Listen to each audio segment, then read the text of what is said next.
Erokamano Nyasaye okinyi machielo ma Nyasaye ochako timo mondo achak abedi TV mar Lolwe ka gokinyi ni katudra kodi achiel kachiel in janeno mar Lolwe TV. En thuolo maber ma Nyasaye otimo gokinyi ma kawuono kendo mondo achak achopi studio ka mondo achak wapuonjre kuom wach Nyasaye kendo walam Nyasaye. Agon Nyasaye erokamano kuom ber motimo momiyo sani gokinyi ni in be ichiew kengima, an be Nyasaye nomiya ngima.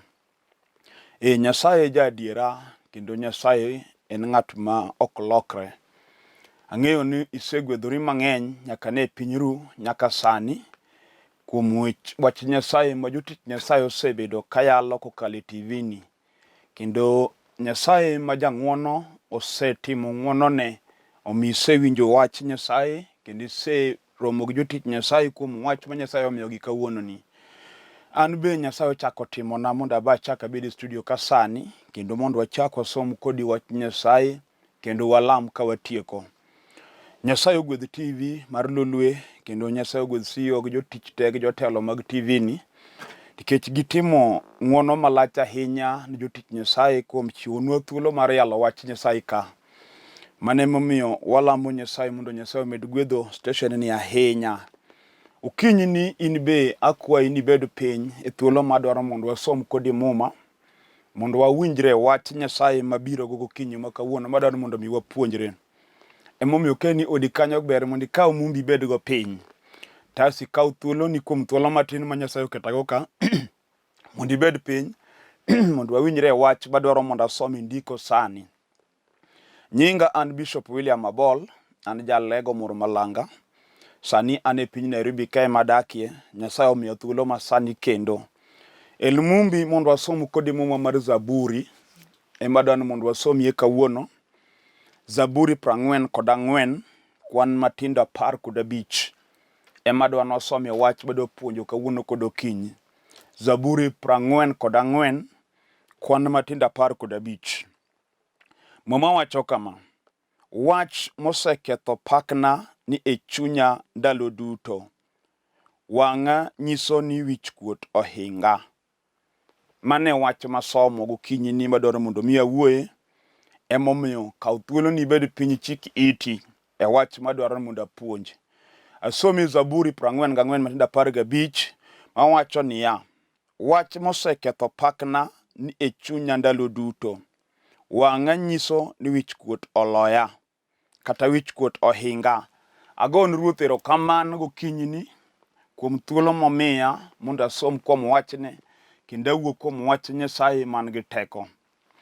Okinyi ma kawuono adwa wuoyo kuom wach moketho pak mar ng'ato mamiyo ng'ato nyalo bedo ng'ama onge nying kata dier jowadgi, kata wach moketho pak mar dala moro mamiyo dala moro nyalo bedo e gweng' to kata kamano dala ma onge kod huma makare e gweng', kata wach moketho pak mar nyar ng'ato mamiyo kata jaber to berne onge gima miye nikech nitie gimoketho pakne.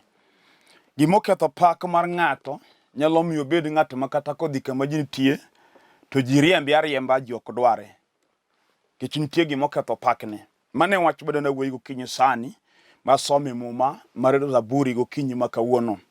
Wan gi weche moketho pak mag joma chuo kata ng'ama dichuo. Minyayudo ka ng'ato en ng'ato maber adier ma bende kata king'iye to en wuod ng'ato ndi. To nitie gimoketho pakne modong' kode e kind jowetene. Masembe mawuotho kode ma piny wuoye kuome. En gima time maneno kendo en gima ji ong'eyo. Jachien nyalo icho wuod ng'ato kata gi lweny miyudo ka ng'ama rieka musomo maber ndulume go piny. Miyudo ka ng'ato podho mariere malosre e nangane nikech ndulume sande. Mano gima nyalo ketho pak ng'ato makata ng'ama lich ma piny ogeno. To gino nyadong' kode mamone kata dhi kama ji nitie. Kendo gino nyalo tame kata tich. Miyudo ka kata kama notiye tich nyalo kethore nikech nitie gimoketho pak mar jalni morwako chandruok kuome. Momiyo onge kwe kata kowuotho. Nikech okia ni gino biro monje sadi, to okia ni gino biro time nadi.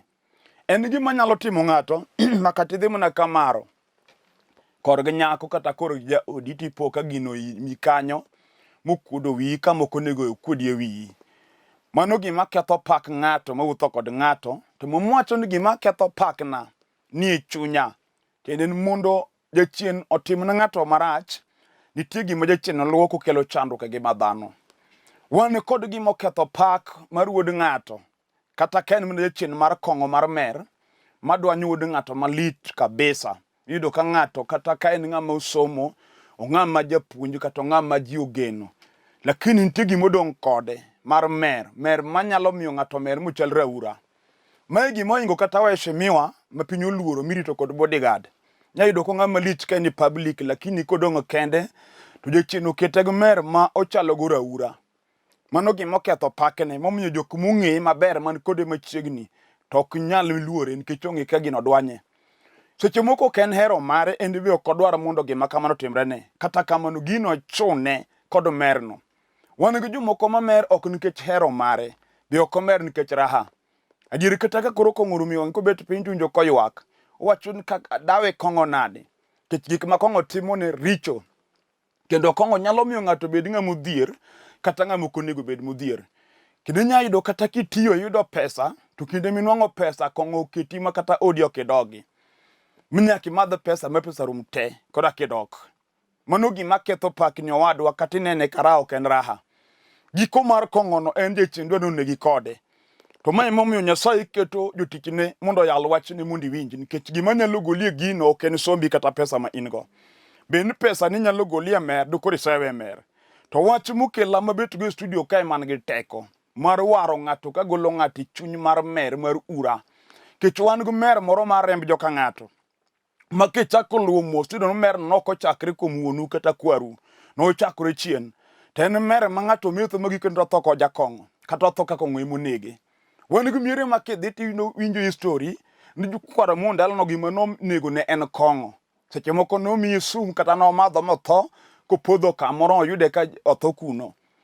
Kiluwo mano to kata kiduwo kuom babani be gima kamano notimo, ibe kong'o nogore kuomi. En kong'o ma ng'ato madho ma wiye ok par. Adier modong' du kata ng'ama nigi family man gi nyithindo gi dhako. Tinyayudo ka nyithindi odak e chandruok ka nyithi ng'ama ok ti. Kendo chigi nyalo tiyo tije mokonyre gi jaodi nikech kong'o ketho ngimani. To mano gima nyalo ketho pakni mamiyo anyuola lokni paro. Wach momiyo kata kidhi kama anyuondi obetie to kichako ni uti nyithindo to ling', gima iwacho ka onge. Kong'o ma isauti kata kind jowadu. Omiyo nyaka nyithindo matindo ma itoki ochai, ionge duol. Mano gima oketho pakni. Motamo rieko ni ng'eyoni, odong'o kodi osandi. To Nyasaye mokela ka gokinyi sani nigi teko mar pudhe ok ngimani kiwinjo kendo iyie. Kata osedwanyi maji ochai nyaka ka ocheni kama inyombe. Nyaka ocheni ochai nyaka maro bende ni ka msigo kendo maro wuoyo ni marach nikech gima timi en gima odhi ahinya manenore. Wacho ni gima oseketho pakna ni e chunya ndalo duto. Jachien mar kong'ono onyalo dak e ngimani to sandi.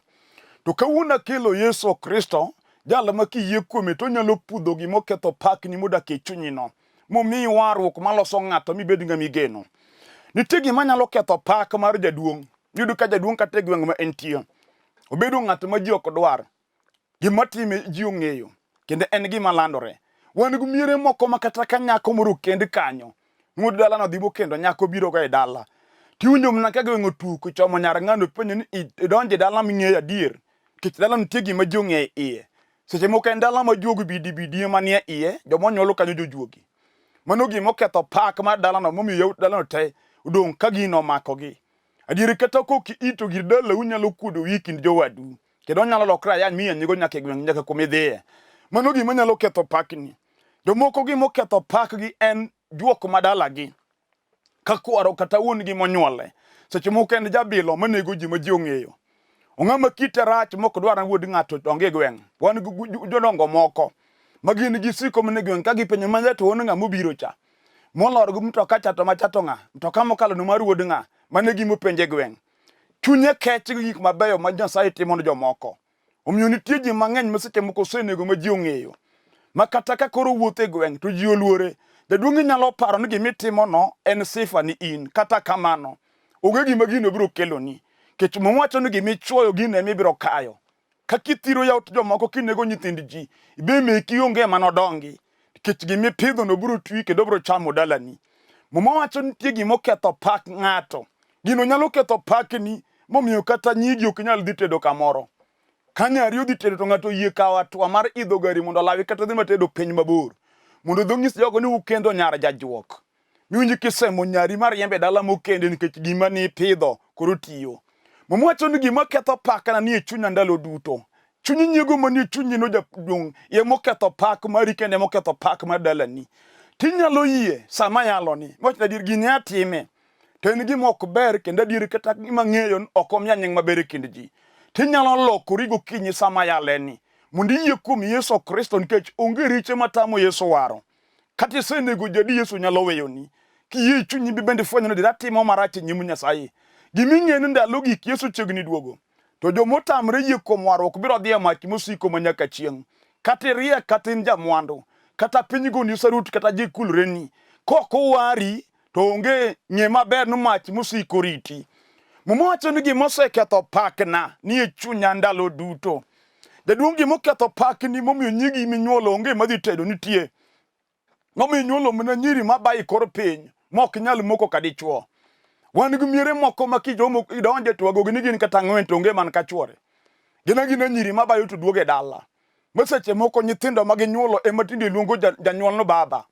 Iyudo ka jaduong' nyathi nyari ema tinde luongi ni baba, dayo nyathi nyari ema luongi ni mama. Jachino duoki pidi gluore wiyi nikech gima ketho pakni onya sani utiyo. Omiyo nyigi kata gin nyiri misandorigo kipuonjo gin jomosomo. Adier gin jomoko nego dagi dak magidakieno. To gima ketho pak mar dalani omako nyiri odong' go. Omiyo mbese ginodhiga tedo chon. Gin gidong' ka giwuotho kama gichwoyo wigi onge. Seche moko tich be gin ga gitije mabeyo magitiyo magidak go kendo magibe yudo pesa. Moko bo dak maber mamoko ni kod homo margi moko riembo gache matendgi dongo. Kata kamano gima ketho pak mar dalagi ochung' kode. Ma en oyudo mana joma miye ich to ng'ama kende onge. Mano gimodong' kode ma kata unde ne en odag kwe onge kanyo. Kejechino tame onge ng'ama nyalo kende.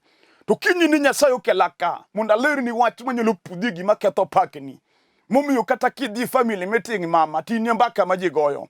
Mbese nigi nyithindo metoki ta chuogi biro dala. Marwak wendgi to in kata wendo ne wadrwak onge. Kijechino tamre no kinyal dhi tedo. Nitie Nyasaye manyalo muko godno mbeleni. Nitie Nyasaye manyalo mako lweti. Ino nyalo dhi gi nyar ng'ato munyiko wuotho ka pachi oweye. Kendo semi jomoko neno derruok. Ngimane kochiego kinyi to osiro lembe oparore. Oneno kaka nyayudo dichuo manyo gichako mondo gikendrego. Manyo gi plan weche mag dak. Manyo gi herore kabisa. To gimotimo kinde gi dichuo no kia. Upoka ng'ano lokone paro. Matindi ng'ano kumak sime to ng'ano kugochine. Adier mano seche moko osedimore kuom ji ariyo kata adek kata ji ang'wen. Ichako go maber ku plan dak. Kata kamano. Gimudak kuomi mok dwar mondo idhi tedo no. Chiro chunyi ng'ato kodi moko kosana. Mipoka ng'ano weyi moko dwari kendo. Ukinyi ni ayalo wach manyalo tieko wach ni ngimani. Kato bedo gima no sembo jodalau, to bendo sembi odhi kodi. Yesu ka Nyasaye nyalo goli alwet gino. Gino nyalo sando nyar ng'ato. Lidu ka seche moko idak kama ok onego idagie. Jachino nyalo dino ni nyathiwa midagi od nyathi matin metoki. Yema kori konyori yen ke jachino tami kar dak. Wan go moko mano kend maber mano chako maisha maber. Seche moko ine ma od nyithindu ne donje ka biro dwaro chiemo. Kendo ine ma nitemo kipuonjo nyaka nyithindo moko. To jachien madale unola wie dak mari modhi oketho dakni. Ma jok mani konye matinde yanyi kendo matinde chai. Kijachino ani piny. Gimose ketho pakna ni e chunya ndalo duto. Gino ni e chunya osiepna. To kinyalo winjo wach mayalo. Miyie ni Yesu Kristo mondo wari chunyi kawuono. To keto bedi gima ji no wacho nok nyalare. Biro nyalore nying Yesu Kristo. Muma wacho ni gimose ketho pakna ni e chunya ndalo duto. Wan gi chuo mang'eny michino dagi no kodak kod dhako. Kata kendo to biro a. Moko ji mar nyembo ne dhako jachino loke dhako en bende. Mano gima Satan tiyo go e ngimane. Otame dak kod chiege mukendo. Miyo muono sewe kata ariyo kata adek. To gi an kech gima timi. En gima okuodo wi ma kata pimo no mama ni monyuoli seche moko tami. Gino ketho pakni. Miyo ji go mbaka kuomi ka gibet piny to giwuoyo. Kata ubete ba umetho. Umiel to unyiero. Kata kama nitie wach ma giwacho kuomi. Kech ging'eyo gima timi. Wacho mo nyaka osiepeni mung'iyo go ema doki odi mondo dhi oketh odi. Kech ging'e nyawo man kuomi. Mano gima oketho pakni. Ohingo riekoni. Dongineno ka pesa to in go makar pesa ditiek chandruok. To dukori onge gi chandruogno. Kata kamano. en chandruok momuomo pesa ma in go. Jal ma nyalo gokinyi sani ema nigi teko. En emo nyalo changi kuom hono mine ka teko ni oduogo mibedo dhano kata jochiende nodagi. Kata ng'ato ema nowuotho ni timo ni kamano. Kech moko be notimo ni jomoko nikech chunyi chode. Mane gidonjo kuom malache moko mong'e mang'eny. To sama nochwenyre gi malaya no mondo giwere gi malaya no, to malaya no nosieme mong'ise ni abro neno. Kendo nong'ise ni ok ni kend. Nong'ise ni donge iweya onge dhako mane dago. Tadier dhako no nodhi mowuotho ni osiepna ing'e gima timi. En gimi bendi ing'e maber kama no ae. Isewuotho kuom joyien mondo mi yath madikonyi otamore.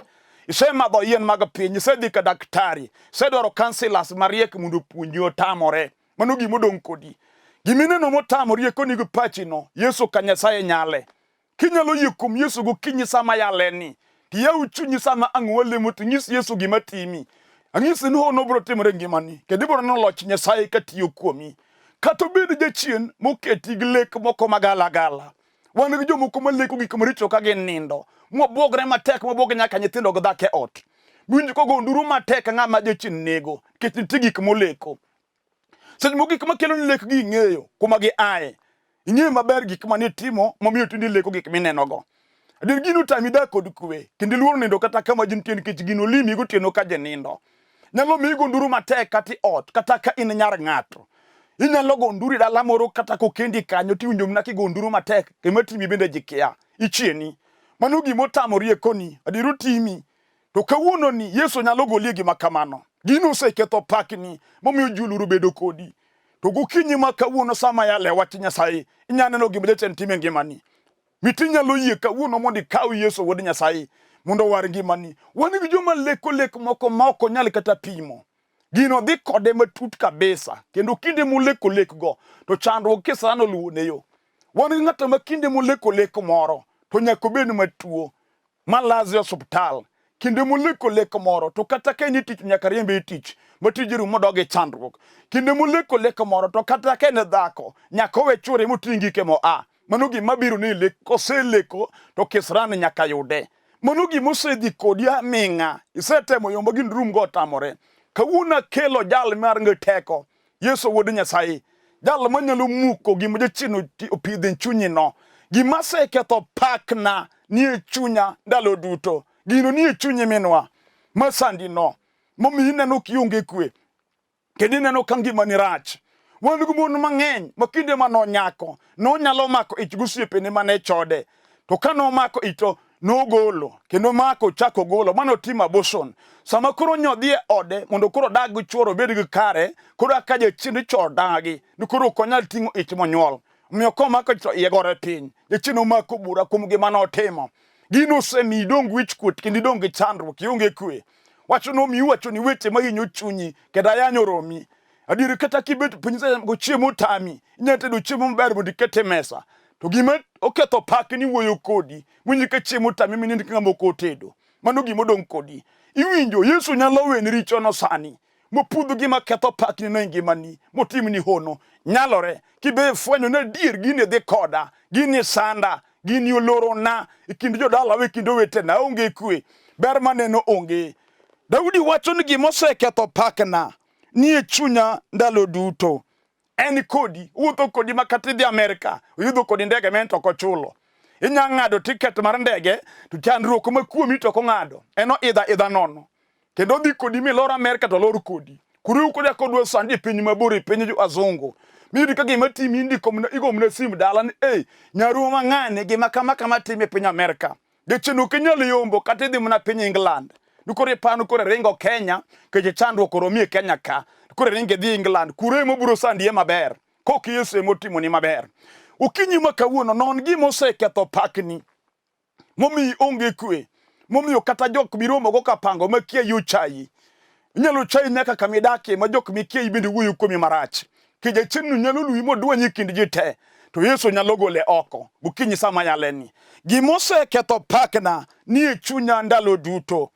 Wan gi chuo mang'eny ma chode moketho pakgi. Adiru jachode ma piny ong'eyo.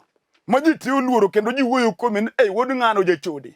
Eri chode modhi ahinya minyayudo nyaka jaduong' moti man gi nyikwaye madongo bende chodo. Jaduong' chodo gi lwar wiye. Kendo yude time ma vijande matinde monego tim. Jachien chiene. ento wal owacho no timore ha. En jaduong' ma pachi obaro makata dok dalo tamo.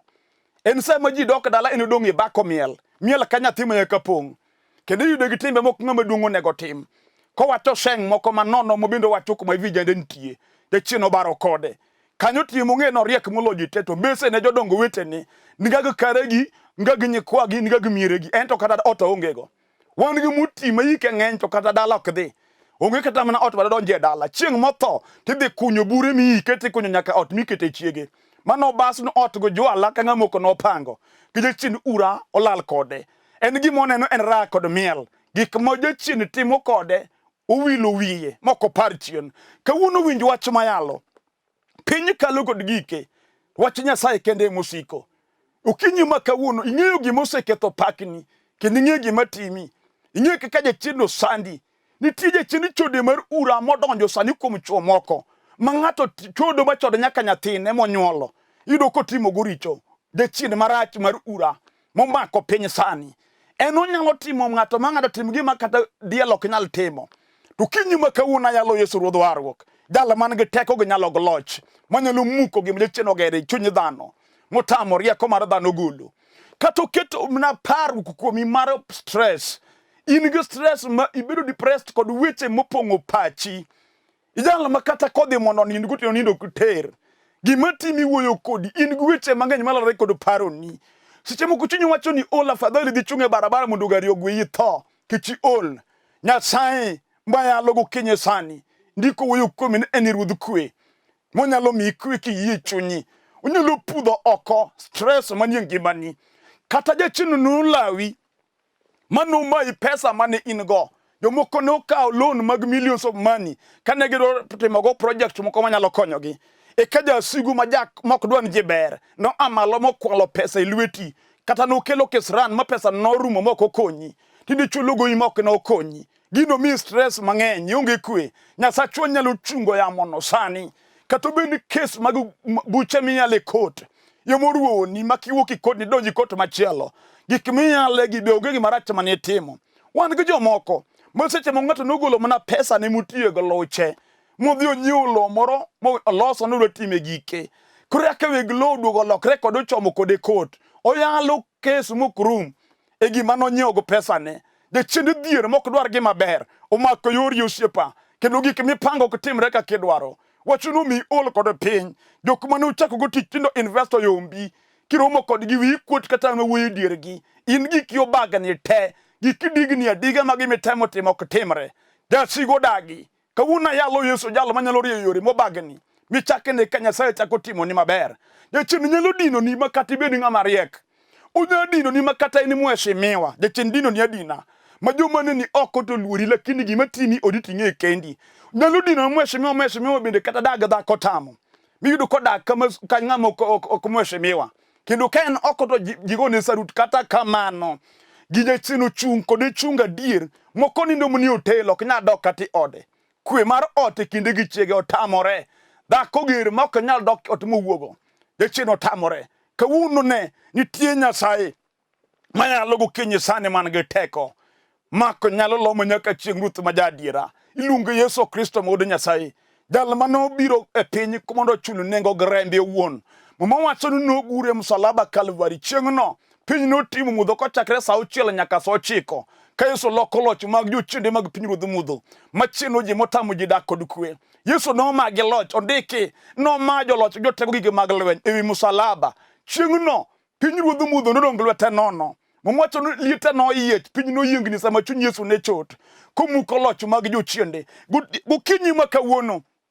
Kata jasigu no sandi kiwango mane. Kata oketho dala umotieko chuth ma onge ng'ami geno. Kata ne usomo to udong' ka jomoko some gweng'. Jo nyithindo matindo mo kodhi skul odak maber molowu. Kendo joma konyi gin joma ilog rieko mar somo. Ing'amo somo tich monego bed ni ng'ami geno kata kamano. Jachien ochung' kodi motami min tich ok nyal nwang'o. Kik igo lam matini go mi ol. Idonji tich mok ni somo. Wan gi jomoko matiyo tije moko makata kong'eyo oneno ng'ama ng'eyi kabiro to pondone. Kich tich mutiyo ok chal kode. Kendo dir kuodo wiye kotiyo tich mok chal kode. Nyasachwa jadier. Ojakel geno kama geno onge chunyi owe tho. Kata isen nino ka gimi fail poki fail. Ng'ama ngima mawuotho e ringruok ma pok otho ok ofel. Kiyie kuom Nyasaye sani, Nyasaye nyalo timo ni maber. Nyasaye nyalo goli kami mokeno moteri mbele. Jaduong' kata dalani momoko kalori mokwame chuodho. Itemo ywa nyithindi onge mawuok chuodho mar dalani gikwamo te. Nyiru komo komi makuodo wi kineno kaka nyithindi chal. Yunge morgo nyuol, nyuolo mi kuyo. Iywago dhako ywaka gima nokomo nwetene nyuol. Wacho ni an nakomo nwetena. Mbese nyithindi odhi mabor ma nyithindi ok nyal chopo kama gintie. Meki odong' ka kuodo wi, moko laro kodi lowe dala. Moko kwalo gi kemo gitero ka kong'o mondo gimadhgo kong'o. Moko dwago yie dala kudu gutieno komer. Jachinu tami kwe, nyithindi menyuol stress manegi. Adiri kuyo ka joweteni mor kon nyithindo akapango. Moko kelo jonyuol gi lewni, in meki onge manyalo hoyi. Wachono mi ywak ka chunyi chwer, seche moko ywak mana kiponde odi. To kinyi ma kawuono Yesu ma japar miere momoko.